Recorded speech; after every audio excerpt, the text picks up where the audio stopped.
वाह, क्या आईपीओ है। देश भर की नजरें हैं एसबीआई फंड्स मैनेजमेंट पर। कैसी लिस्टिंग हुई है और इस लिस्टिंग से एसबीआई के शेयर में और शेयर बाजार पर क्या असर होगा, ये हर कोई जानना चाहता है। जल्दी से देखिए लिस्टिंग कैसी हुई है और उसके बाद अब लिस्टिंग पर आपको क्या रणनीति अपनानी चाहिए, इस पर बातचीत करेंगे। एसबीआई फंड्स मैनेजमेंट की जहां तक बात है तो 613 रुपये 30 पैसे के भाव पर एनएसई पर यह शेयर लिस्ट होता हुआ दिखा है। करीब 7.25% का प्रीमियम है जिस पर यह लिस्ट हुआ। 574 रुपये का प्राइस था, 613 रुपये पर लिस्ट हुआ।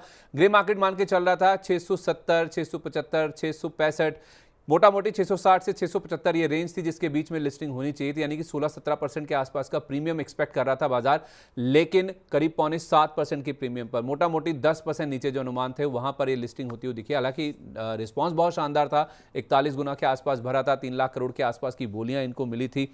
5वां सबसे ज्यादा सब्सक्राइब होने वाला ये आईपीओ है। तो कई सारे रिकॉर्ड हैं जो कि एसबीआई फंड्स मैनेजमेंट ने तोड़े हैं, लेकिन रिटर्न देने के मामले में अब तक आप देखेंगे ना तो निवेशकों को इसने निराश ही किया। निराश इसलिए किया क्योंकि जैसी उम्मीदें थी, उम्मीदों पर ये लिस्टिंग खरी नहीं उतर पाई है। अगर मैं ऐसा कहूं तो गलत नहीं होगा, क्योंकि जैसे मैंने आपको कहा ग्रे मार्केट एक्सपेक्ट कर रहा था, ये जो लिस्टिंग है वो आपको ऊपर की तरफ होनी चाहिए थी 670 रुपये के आसपास, लेकिन ये 613 रुपये के आसपास लिस्ट हुआ। अब लिस्टिंग के बाद हुआ क्या है, जो स्टॉक है उसने 613 रुपये 30 पैसे पर जो ओपनिंग की है उसके बाद वो लेवल पर नहीं गया, यानी कि वो लेवल आज का लो बन गया और ऊपर में 624 रुपये 90 पैसे, राउंड फिगर पकड़ें तो 625 के आसपास तक के लेवल्स इस स्टॉक ने टच किए हैं। लेकिन फिर भी जहां पे लिस्टिंग होनी चाहिए थी, जो उम्मीदें थी, जो अपेक्षाएं थी, उससे थोड़ा नीचे भाव पर ये लिस्टिंग होती हुई दिखी है। चलिए इस पर बातचीत करते हैं। हमारे साथ 2 खास मेहमान जुड़ रहे हैं। हमारे साथ अरुण मंत्री जी हैं, महेश ओझा जी भी हैं। उनके पास चलते हैं और समझते हैं कि लिस्टिंग के बाद अब आपकी रणनीति क्या होनी चाहिए। आप दोनों का ही बहुत बहुत स्वागत है। Very good morning to both of you. Good morning sir. तो महेश सर, आप कह रहे थे कि 10 से 15% पैसा कम से कम बनेगा लिस्टिंग पर, और उसके बाद तो लिस्टिंग गेन के लिए भी यहाँ पर आपको खरीदारी करनी चाहिए अगर अलॉटमेंट नहीं मिला है। अब सर कहते हैं ना कि कहीं खुशी कहीं गम। गम ये है कि उतनी प्यारी, उतनी बढ़िया लिस्टिंग नहीं हुई है, या उस उम्मीद के मुताबिक लिस्टिंग नहीं हुई जैसा बाजार मान के चल रहा था। तो जिनको अलॉटमेंट मिला उनके लिए उतनी खुशी की बात नहीं रहेगी जितना वो मान के चल रहे थे। खुशी की बात उनके लिए जिनको ओपन मार्केट से खरीदना था, यानी कि लिस्टिंग के बाद खरीदना था, तो उनके लिए अच्छा है कि 6-7% के आसपास के प्रीमियम पे खरीदना पड़ रहा है, बजाय 16-17% के आसपास जो कि ग्रे मार्केट दिखा रहा था। सर, इस लिस्टिंग पर आपका पहला रिएक्शन, और अब जिनको खरीदना है और जिनके पास अलॉटमेंट मिला भी है उनके लिए क्या राय है? ये तो मैं एक ही चीज मेंशन करना चाहूंगा कि लिस्टिंग बढ़िया है, खराब नहीं। हालांकि बिलो एस्टिमेट जरूर है, ये बोल सकते हैं, लेकिन लिस्टिंग गेन आपको मिल रहा है इतने बड़े आईपीओ के अंदर, आपको लिस्टिंग गेन मिल रहा है। और वो भी जब जब भी पुराना ट्रैक रिकॉर्ड, जैसे एसबीआई कार्ड्स का आईपीओ था, उसके अंदर लोगों के थोड़े से दिल जले हुए थे क्योंकि 12-13% बिलो लिस्टिंग हुआ था जी। कोरोना के कारण। तो ये भी एक कारण है। दूसरा, अगर आप देखेंगे आईसीआईसी एएमसी का जो शेयर है, वो जब से एसबीआई आईपीओ का अनाउंसमेंट हुआ है तब से डाउन है। अब वो रीजन क्या है, मल्टीपल रीजन उसके हो सकते हैं अपने अपने, लेकिन उसका भी वैल्यूएशन काफी कंफर्टेबल, काफी रीजनेबल हो चुका है। अब यहाँ पे जिसको अलॉटमेंट मिला है डेफिनेटली होल्ड करे, अच्छा डिविडेंड यील्ड मिलेगा, अट्रैक्टिव प्राइस पे ट्रेड कर रहा है, यहाँ पे भी कोई बड़ा नहीं है। तो नए निवेशक भी अगर लेना चाहे तो थोड़ा बहुत यहाँ पे आराम से खरीदारी कर सकती है। किसी कारणवश और डिप मिलता है जो लगता नहीं है, लेकिन फिर भी अगर मिलता है तो वहाँ पे और एक्यूमुलेट कर सकते हो। तो नए निवेशकों के लिए फेयर इनफ है। जिसके पास में ऑलरेडी है उसको 7-8% मिल रहा है। अगर 5-7 दिन में 7-8% मिलता है, खराब रिटर्न नहीं है। और वो भी जब इश्यू साइज इतना बड़ा है, यहाँ पे अलॉटमेंट भी अच्छा खासा लोगों को आया है, कुछ ना कुछ पैसा बन रहा है। हाँ, निराशा ये जरूर है कि एक्सपेक्टेशन जो थी 15 से 20% की, 15-18% की थी। मिनिमम हमारी भी 15% के करीब एक्सपेक्टेशन थी, लेकिन वो बिलो एस्टिमेट। ग्रे मार्केट की भी बात करेंगे तो ये जैसे ही 9 बज के करीब था तभी ये 90 के करीब चल रहा था, और 5 ही मिनट में 50 रुपए वहां से भी डाउन हो चुका था। तो वो एक आइडिया तो अपने को आ गया था कि थोड़ी सी लिस्टिंग में डाउन साइड है। बट यहाँ पे जिसके भी पास में लॉन्गर टर्म व्यू है, मेरे हिसाब से आराम से होल्ड कर सकते हैं। अच्छा डिविडेंड यील्ड मिलेगा। और आज सुबह सुबह ही, कल से 2-3 ब्रोकर की, अच्छे ब्रोकर की देखेंगे तो अच्छे टारगेट के साथ में रिपोर्ट्स भी आई है। हम्म। तो वैल्यूएशन वाइज बढ़िया है, कंपनी में कोई दिक्कत नहीं है। हाँ, प्रीमियम जो है वो मार्केट की कंडीशन के हिसाब से मार्केट देता है, कुछ ना कुछ फैक्टर्स रहते हैं, तो वो उसके हिसाब से थोड़ा सा डाउन हुआ है, बिलो एस्टिमेट जरूर है। बट अच्छे रिटर्न है। और इतने बड़े आईपीओ में 7-8% मिल रहे हैं एसबीआई जैसी कंपनी में, जहाँ पे कंफर्टेबल भी है। मेरे हिसाब से अगर लिस्टिंग गेन भी मिल रहा है तो अगर जिस जो लिस्टिंग गेन के हिसाब से अप्लाई कर ले, उनको तो कुछ ना कुछ मिल ही रहा है। हम्म। ठीक है सर, मेरी जब आपसे जब आईपीओ खुला हुआ था तब बात हुई थी, आपने कहा था कि अगर मान लीजिए आपको अलॉटमेंट नहीं भी मिलता है तो लिस्टिंग पर, जब लिस्टिंग हो जाए उसके बाद अगर आपका लॉन्ग टर्म का व्यू है तब भी आप खरीद सकते हैं। मेरा सवाल आपसे ये सर, 16-17% के प्रीमियम पर खरीदने की बात थी, जो एक्सपेक्टेशन थी, तो क्या 6-7% के प्रीमियम पर तो फिर खरीद ही लेना चाहिए लॉन्ग टर्म का व्यू है तो? नहीं देखिए, मैंने शायद आपको थोड़ा सा याद नहीं रहेगा, मैं कभी भी 17-18% जब भी ऊपर लिस्टिंग होता है तो मेरा एक आइडियली है वो, मैं फोमो के अंदर कभी भी किसी आदमी को लेने का बोलता नहीं। मैं ये बोलता हूँ कूल डाउन होने दीजिए, सेटल होने दीजिए, कुछ टाइम देखिए, उसके बाद में वहां पे बाइंग करिए। ये नॉर्मली मेरा आइडियल है। और अगर आप रिपोर्ट्स की भी देखेंगे, जितने भी ब्रोकर्स है अमंग, आप सारे ब्रोकर उठा के देख लीजिए, उसमें हमारी रिपोर्ट में ही लिखा था कि यहाँ पे लिस्टिंग गेन के लिए भी अप्लाई करिए। तो अगर आप सारे अमाउंट ब्रोकर में उठा के देखिए, सबने लॉन्ग टर्म का मोटा मोटी कोई एक आध बशर्ते निकला रहेगा, लेकिन लिस्टिंग गेन का हम नहीं बोला था। और लिस्टिंग गेन यहाँ पे लोगों को डर वही था कि एसबीआई कार्ड में होता नहीं, एसबीआई का ट्रैक रिकॉर्ड इस हिसाब से है, तो लोगों को एक भय था, और वो भय स्क्रीन पे भी दिख रहा है। मेरे हिसाब से वैसा कोई घबराने की चीज नहीं है। इवन म्यूचुअल फंड इंडस्ट्री की ग्रोथ है वो काफी बढ़िया कर रही है, एएमसी की ग्रोथ है वो भी काफी बढ़िया। जैसे जैसे मार्केट बढ़ेगा इनके प्रॉफिट नो डाउट बढ़ने वाले हैं। और ओवर ए पीरियड, अगर आप, मैं तो बोलता हूँ आप इनके एम्प्लॉय का सब्सक्रिप्शन फिगर देखो, उनके भी कॉन्फिडेंस कितना है। एम्प्लॉय का सब्सक्रिप्शन फिगर अगर कम होता ना तो भी आपको कॉन्फिडेंस वीक हो जाए। एम्प्लॉय का सब्सक्रिप्शन फिगर काफी बढ़िया है, जहाँ पे उनके एम्प्लॉय भी इतने बुलिश है, जिनको पहले से ईशॉप मिलता है, उनका भी इतना अच्छा सब्सक्रिप्शन है। नो डाउट लॉन्गर टर्म यहाँ से रिटर्न बनेगा, लेकिन यहाँ नजरिया आपको यहाँ से 2 साल रखना पड़ेगा। आप किसी कारण से छोटा मोटा नहीं पता है तो घबराने की जरूरत नहीं है, ये अच्छी कंपनी है, ओवर ए पीरियड पैसा बना के देगी। आ, जो आप ब्रोकर्स की रिपोर्ट की बात कर रहे थे ना महेश सर, उसमें एमके की एक रिपोर्ट आई जिन्होंने 750 रुपये का टारगेट स्टॉक पर दिया है। दो एक्चुअली कॉल्स आए हैं जिन्होंने बाय की रेटिंग दी है। इसमें एमके का टारगेट 750 का है, 31% के आसपास की अपसाइड है। अरुण जी, बहुत स्वागत है आपका भी। आपकी क्या राय है सर, ये 750 के टारगेट की जहाँ तक बात है, तो पहले तो आप अपने क्लाइंट्स को क्या राय दे रहे थे इस आईपीओ के लिए, और अब लिस्टिंग के बाद क्या करना चाहिए जिन्होंने लिस्टिंग के लिए लिया था, और जो वेट करें जिनको अलॉटमेंट नहीं मिला उनके लिए भी बताइए। Sandeep ji good morning. And Sandeep ji, हम कोई भी आईपीओ नोट अभी रिलीज नहीं कर रहे हैं, तो प्री आईपीओ तो कोई हमारी राय किसी भी आईपीओ में हम नहीं देते हैं। पर जो भी क्लाइंट्स हमें पूछते हैं या फिर सामने से अगर किसी क्वेरी आती है तो हमने यही सलाह दी थी कि अप्लाई करना चाहिए और लॉन्ग टर्म के लिए स्टॉक को पोर्टफोलियो में रखने की सलाह है। कोई ऑफिशियल आप कह सकते हैं कोई आईपीओ नोट या फिर कोई रिकमेंडेशन इस कंपनी पे या प्री आईपीओ पे नहीं दिया है संदीप जी।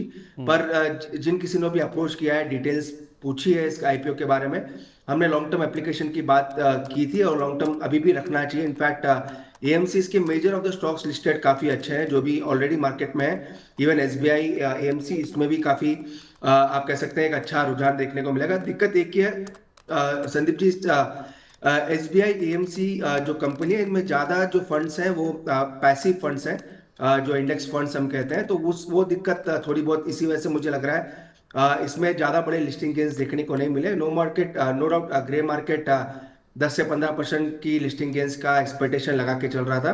पर नो डाउट कंपनी अच्छी है संदीप जी, लॉन्ग टर्म के लिए डेफिनेटली पोर्टफोलियो में रख सकते हैं। नया लेना है कि नहीं लेना है अरुण जी? 100% ले सकते हैं, कोई दिक्कत नहीं है। 100% ले सकते हैं, पोर्टफोलियो में रखें, कोई दिक्कत वाली बात नहीं है। पर एक ही चीज का ध्यान रखें, एग्रेसिव रिटर्न्स वाला स्टॉक नहीं रहेगा। पर जैसा कि मैंने कहा, ये पैसिव फंड्स अपने पोर्टफोलियो में होल्ड करता है, वैसे रिटर्न्स मुझे लग रहा है इसके शेयर्स में भी आने चाहिए। डायरेक्ट कोलेशन की बात नहीं कर रहा हूँ, जस्ट मैं जोड़ रहा हूँ। पर मुझे लग रहा है कंपनी अच्छी है, सबसे बड़ी एएमसी कंपनी है, कोई दिक्कत नहीं है। जब आप mid cap small cap risky investments अपने अपने पोर्टफोलियो में रख सकते हैं, तो एसबीआई एएमसी में तो मुझे लग रहा है कोई दिक्कत वाली बात नहीं है, 100% रख सकते हैं। बिल्कुल रख सकते हैं। अगर आप रिस्की बेट्स रख सकते हैं अपने पोर्टफोलियो में तो एसबीआई फंड्स, जो कि सबसे बड़ा म्यूचुअल फंड हाउस है इंडिया का, उसको तो ज़रूर अपने पोर्टफोलियो में जगह दे ही सकते हैं। हाँ, रिटर्न्स आपको बहुत शानदार, बहुत धमाकेदार नहीं दिखेंगे। ठीक ठाक रिटर्न्स के लिए अगर आप पोर्टफोलियो में स्टेबिलिटी चाहते हैं तो एसबीआई फंड्स लंबी अवधि के लिए अपने पोर्टफोलियो में शामिल कर सकते हैं। महेश सर, दूसरा नाम जिसकी लिस्टिंग हुई है जो कि दब गया है एसबीआई फंड्स के नीचे और वैसे भी रिस्पांस कुछ खास नहीं मिला था, वो है एल्पाइन टेक्स वर्ल्ड। वैसे अमूमन ऐसा होता है जब कोई बड़ा इशू होता है उसके साथ जो दूसरा इशू आता है ना, तो लोग बड़े इशू में पैसा ना लगाकर ऐसे इशू में पैसा लगाते हैं कि वहां पर अलॉटमेंट की जो उम्मीद है वो काफ़ी ज़्यादा रहती है। लेकिन इस इशू की जहाँ तक बात है तो बेयरली ये 1.4 टाइम्स सब्सक्राइब हुआ था और फ्लैट लिस्ट हुआ सर, एकदम ₹105 का इशू प्राइस है और वहीं पे लिस्ट हो गया। उसके बाद आप देखिए 5% का लोअर सर्किट भी लग गया। ग्रे मार्केट को ज़्यादा उम्मीद नहीं थी, 106 के आसपास की उम्मीद थी और उसके बाद सारी जो लोअर सर्किट लग गया, लोगों को निराशा हुई, अपना पैसा निकालने की कोशिश कर रहे हैं। क्या इसी वजह से लोअर सर्किट लगा? जिनको मिला है अलॉटमेंट सर, उनके लिए क्या राय होगी? नहीं, यहाँ पे कोई स्पेसिफिक कवरेज नहीं थे, नंबर्स भी इतने, सब्सक्रिप्शन नंबर भी आप देख रहे हैं तो एकदम ही म्यूटेड थे। तो मेरे हिसाब से मोटा मोटी जैसे तैसे करके इश्यू करवाया था। तो यहाँ पे कोई भी एग्जिट भी आप थोड़ा बहुत अगर कर सकते हैं तो यहाँ पे कोई एग्जिट करने की राय रहेगी। यहाँ पे वापस से काफी लोअर मिले तब देखना चाहिए मेरे हिसाब से। जिस जहाँ पे सब्सक्रिप्शन फिगर ही आपको, जहाँ पे ऑटोमेटिक सब्सक्रिप्शन फिगर ही अपने आप में बता रहे हैं कि वहाँ पे सब्सक्रिप्शन फिगर भी इतने लो थे कि लॉन्ग टर्म वगैरह शॉर्ट टर्म में रखने जैसा कुछ आइडियली दिखाई नहीं दे रहा है फिर। मतलब आप कह रहे हैं निकले और नया खरीदने के बारे में ना सोचे, बहुत नीचे मिले तो सोचेंगे। डेफिनेटली ये टाइप के सब्सक्रिप्शन जब भी फ्रेश इश्यू में आते हैं तब मोटा मोटी आप ये मान के चलिए कि मार्केट का पर्सनल इंटरेस्ट जो है इन्वेस्टर का वहां पे नहीं है, जैसे तैसे करके इश्यू करवाया गया है। तो जहाँ पे ये टाइप के इवेंट बनते हैं और इश्यू साइज देखिए आप, इश्यू साइज इतने स्मॉल साइज इश्यू साइज में भी सब्सक्रिप्शन नहीं आ रहा है। अमूमन होता है छोटे इश्यू साइज होते हैं वहां पे बम्पर रिस्पॉन्स मिलते हैं क्योंकि अलॉटमेंट के चांसेस कम हो जाते हैं। तो कम अलॉटमेंट रहता है, वो उतने साइज का मार्केट कैप है। मार्केट कैप जब भी, जैसे भी अरुण जी ने कहा कि जैसे पेनी स्टॉक्स आप रख सकते हैं, स्मॉल कैप मिड कैप रख सकते हैं, तो वो टाइप के स्टॉक्स में के अंदर भी अगर आपको सब्सक्रिप्शन नंबर नहीं है, आपके लिस्टिंग गेन नहीं है, तो फिर यहाँ पे रखने जैसा कोई तथ्य फिलहाल नहीं दिखाई दे रहा है। ओवर ए पीरियड कोई क्वार्टर नंबर या फिर कुछ अच्छे ट्रिगर दिखेंगे तब वहां पे देखने देखे लायक स्टॉक है। ठीक है अरुण जी, आपका क्या व्यू है? क्या आपकी कवरेज थी इस आईपीओ पर? बिल्कुल नहीं संदीप जी, किसी भी आईपीओ पे हम अभी कवरेज ज्यादा दे नहीं रहे हैं, तो इस पे भी कोई कवरेज नहीं थी। ये छोटा आईपीओ है। इसकी डिटेल जरूर मैंने पढ़ी थी। 125-26 करोड़ का आईपीओ है और ज्यादा कोई सब्सक्रिप्शन नंबर्स नहीं है। और मुझे लग रहा है वैसे भी हमने अवॉइड की ही सलाह दी थी अगर किसी ने हमसे पूछा है। तो वैसे इस पर डिटेल नोट नहीं है संदीप जी, पर इस पे हमने अवॉइड की ही सलाह दी है अगर हमसे किसी ने इस आईपीओ के बारे में पूछा है। बाकी डिटेल नोट इसमें हमने कोई निकाला नहीं। अरुण जी, कैलिबर माइनिंग के आईपीओ को शानदार रिस्पांस मिल रहा है। दूसरे दिन अगर आप देखेंगे तो 23.5 गुना के आसपास ये सब्सक्राइब हुआ है। 402 से 424 रुपये का प्राइस बैंड है। अगर 424 रुपये पर बुक बनती भी है तो ग्रे मार्केट मान के चल रहा है कि कुछ 94-95 रुपये ऊपर 518 रुपये पर 22-22% की प्रीमियम के साथ लिस्टिंग इसकी हो सकती है। मैं महेश सर से पहले भी बात कर चुका हूँ। महेश सर, आपने कहा था कर्ज चुकाने पर ये रकम इस्तेमाल करेंगे, बैलेंस शीट मजबूत होगी। आपने कहा था वैल्यूशन भी अट्रैक्टिव है 16 टाइम्स के आसपास। तो अलॉटमेंट अगर आपको मिले तो इसको लंबी अवधि के लिए होल्ड करें, यानी कि लिस्टिंग पर बेचने की आप इसमें कोशिश ना करें। अरुण जी, आपका क्या व्यू है कैलिबर माइनिंग को लेकर? अगेन संदीप जी, कोई प्रॉपर आईपीओ नोट तो नहीं है, पर कंपनी अच्छी है, थोड़ा फ्रेश इशू है, थोड़ा ओएफएस है। 400-450 करोड़ का आईपीओ है, तो डेफिनेटली अगर रिस्क टेकिंग इन्वेस्टर्स है, कोई ले सकता है लिस्टिंग गेन्स के लिए, तो मुझे लग रहा है अप्लाई करना चाहिए। बाकी लॉन्ग टर्म पे ऐसा कोई कवरेज है नहीं, कोई हमने प्रॉपर इसमें नोट निकाला नहीं है, तो लॉन्ग टर्म में कोई सलाह नहीं है। पर रिस्क टेकिंग जो इन्वेस्टर्स होते हैं जो सिर्फ आईपीओ के लिए अप्लाई करते हैं, मुझे लग रहा है वो इसमें रिस्क लेके आईपीओ में अप्लाई कर सकते हैं। एक ही कंडीशन रहेगी संदीप जी, अगर आईपीओ मिलता है तो जो भी भाव मिले आईपीओ लिस्टिंग के दिन, उस दिन आपको निकल जाने की सलाह है। ठीक है महेश सर, मुझे अगर सही याद है तो आपने कहा था कि लिस्टिंग अगर अच्छी भी होती है तो भी निकले ना, इसको लंबी अवधि के लिए होल्ड करें। क्या मुझे सही याद है सर? मतलब आप यही कह रहे हैं कि लिस्टिंग पर बेचने की जल्दबाजी ना करें, अच्छे रिटर्न्स बनेंगे, थोड़ा लंबा होल्ड करेंगे तो? डेफिनेटली छोटा मार्केट कैप है और जहाँ पे एक कंपनी का ये जो पैसा ले रहे हैं उनमें से वो क्या करने वाले हैं, तो 206 करोड़ जो है वापस रीपेमेंट करेंगे। आइदर उनका इक्विटी टू डेट रेशियो है वो सब्सिक्वेंटली देगा। जो पॉइंट मार्केट बाकी काफी सारे लोग शायद मिस कर रहे हैं वो पॉइंट है, क्योंकि उसका डेट जो है, डेट टू रेशियो है, इक्विटी रेशियो, वो थोड़ा सा हाई है। अब जैसे वो रीपे करेंगे वो कम हो जाएगा, बिलो 1 या 1 के करीब रहेगा। तो उसके कारण से उनकी बैलेंस शीट नेक्स्ट आने वाले कुछ क्वार्टर्स या ईयर्स के अंदर काफी सुधर जाएगी। और उनका ऑर्डर बुक देखेंगे 9,550 करोड़ का है। तो ये दो चीजें बता रही है कि उनका रिवेन्यू में स्टेबलाइजेशन है, आगे आने वाले टाइम में और अच्छा कर सकते हैं। इधर ग्रे मार्केट है, हो सकता है कि ये आपको 90, 95, 80, 90, 100 रुपए जो भी आपको दे दे एक बार का। But over a period, over A quarter number, जिस हिसाब से ऑर्डर बुक है, जिस हिसाब से रीपेमेंट करेंगे या जो नया और थोड़ा पैसा बचेगा उसको मशीनरी के लिए यूटिलाइजेशन करेंगे, जिससे क्या बिजनेस बढ़ेगा। तो उस एंगल से देखेंगे तो मुझे लगता है कि आगे आने वाले 1-2 साल में और अच्छा कंपनी कर सकती है। उसी के यही रीजन है कि हम यहाँ पे बोल रहे हैं कि भाई आपको लॉन्गर टर्म रखना चाहिए। लिस्टिंग गेन जो अगर लिस्टिंग गेन के हिसाब से ही लगाते हैं तो मेरे हिसाब से वो तो आप ऑटोमेटिक बुक कर ही लेंगे। अगर ग्रे मार्केट की भी बात करेंगे तो लोअर में ये जब भी चालू हुआ था 60-70 के करीब चालू हुआ था, ऊपर में 115-120 तक गए हैं। अब वापस ना आईएसबीआई की थोड़ी सी लिस्टिंग अगर उम्मीद से कम हुई है तो थोड़ा वापस यहाँ से पे भी प्रेशर देखने को मिला। तो कंपनी वाइज वर्किंग देखेंगे, नंबर्स देखेंगे, ऑर्डर बुक देखेंगे, उस हिसाब से ये लॉन्ग टर्म के हिसाब से रखा जा सकता है। बिल्कुल, लिस्टिंग तो अच्छी होती हुई नज़र आ रही है, जैसा ग्रे मार्केट भी इंडिकेट कर रहा है। और ये जो एनआईआई वाला पोर्शन होता है ना, ये वो निवेशक होते हैं जो लॉन्ग टर्म के लिए, लिस्टिंग गेन के लिए केवल आते हैं, लॉन्ग टर्म के लिए नहीं आते हैं। ज़्यादातर इनका जो रुझान है वो लिस्टिंग के लिए होता है, 1, 2, 3, 4, 5 दिन के लिए, जितना हो सके रिटर्न लेके इससे निकला जाए किसी भी आईपीओ से, ये इस तरह से इसमें आते हैं। और रिटेल का रिस्पॉन्स आप देखिए, 16 गुना के आसपास ये पोर्शन भी सब्सक्राइब होता हुआ दिखा है। तो आज ऐतिहासिक दिन है जब एसबीआई फंड्स की लिस्टिंग हुई है। तो एसबीआई फंड्स की लिस्टिंग अनुमान से कम जरूर रही है, लेकिन अभी भी पोर्टफोलियो में रखने लायक स्टॉक है ये। और आप इसको बेचने की जल्दबाजी ना करें, लंबा रखेंगे तो आपको अच्छे रिटर्न मिलेंगे।